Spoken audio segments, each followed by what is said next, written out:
Thank you. Thank you for a warm welcome. It's great to be back in Hoosier country, in the heartland of America. And I'm the bridge between the talent that just was and the talent that's about to come on. And I don't know why they stick me with this, but I want to just share some thoughts with you about things that are important to all of us.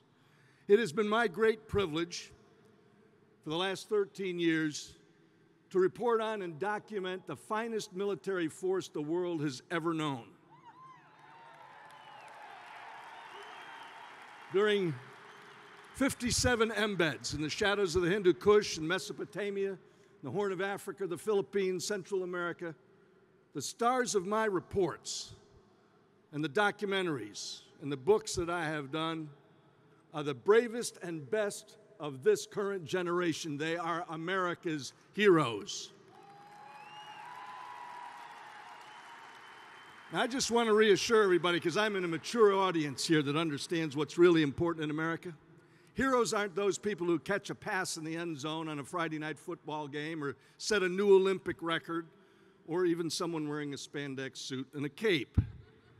My heroes wear flak jackets and combat boots and flight suits, and they go to work in the most difficult and dangerous places on earth.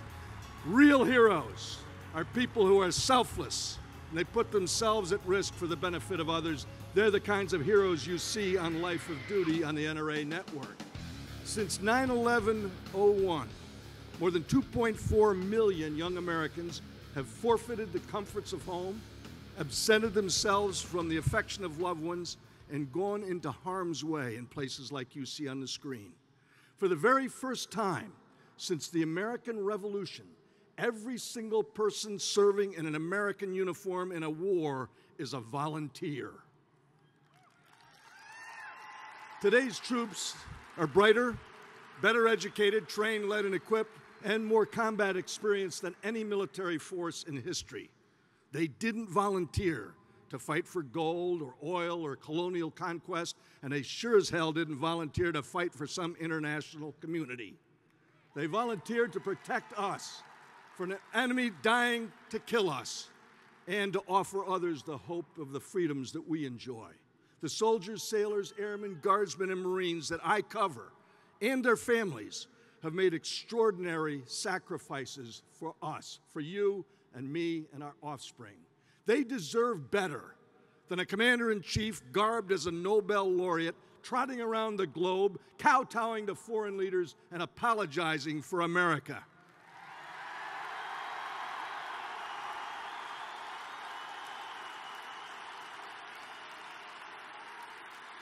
Friends, they deserve a commander-in-chief who knows that America, the greatest force for good the world has ever known, America has nothing for which we need to apologize.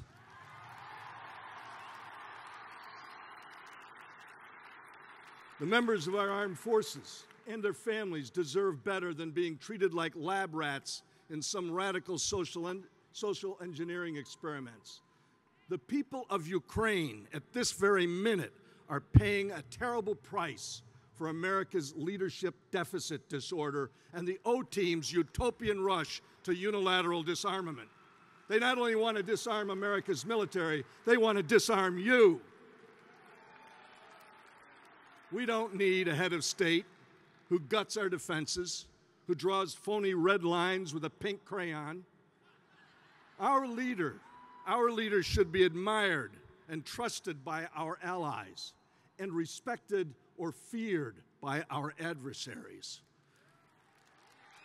Between now and 2016, when we hire a new commander-in-chief, we need, oh yes, we will. We need a majority in Congress who will insist on the rule of law. I want to make this very personal.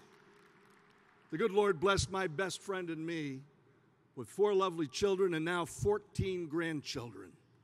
Their future is at risk, threatened by a mountain of debt, unconstrained spending, ever higher taxes, and a headlong rush to socialism by Washington.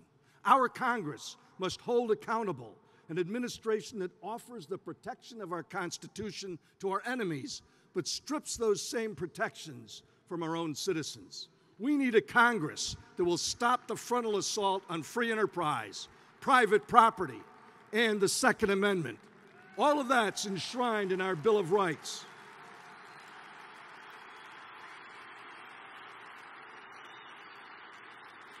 We need a Congress that will insist that the VA, the Veterans Administration, care for our veterans instead of letting them die waiting for care. We need a Congress that will use the power of the purse to defend our national sovereignty and protect our borders. We need a Congress that will stop suborning the wealth of our nation to a globalist agenda that limits the use of our own energy resources. You see, the Obamacare debacle in Washington is just the tip of the incompetence and corruption that is rampant in our nation's capital. But we have a solution. We, the people, the first three words of our Constitution. We demand accountability for a string of horrific scandals and cover-ups. Benghazi, the IRS enemies list, government spying on our citizens. We, the people, is not a political slogan. It is a commitment, a way of life for citizens in this republic.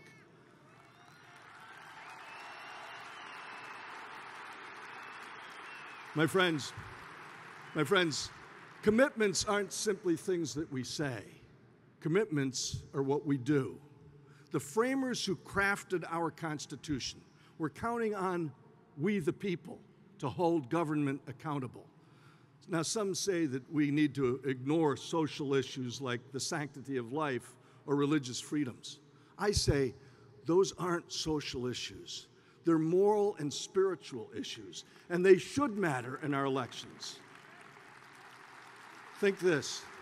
In the 1850s, a political movement was founded on a great moral issue of the day, the abolition of human bondage, slavery in America. If we, conservatives, cease to be a home for people of faith and those who believe strongly in moral issues, we will cease to be a political force for good in America. America's greatness was built on the shoulders of people who staked their lives, their fortunes, and their sacred honor on a Creator who endowed us with inalienable rights and responsibilities as well. Our task is to inspire our countrymen to reject ideas like unilateral disarmament to achieve peace, or spending our way out of debt, or regulating our way to prosperity, or surrendering our liberties to assure safety.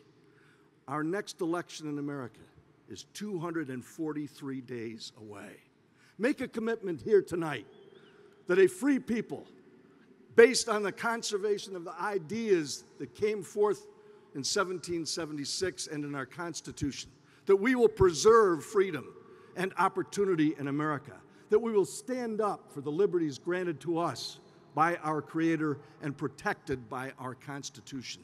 We owe that much to the young men and women who've risked their lives for us in difficult and dangerous places. The president I was blessed to serve told us that we have a rendezvous with destiny. He asked us to commit ourselves to ensure that government of, by, and for the people would not perish from the earth.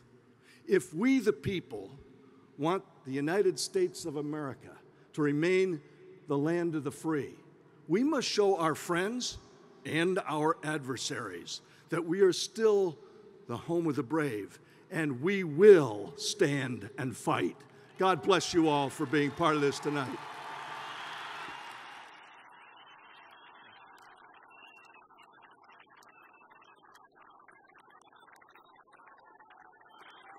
Semper Fi. Appreciate you.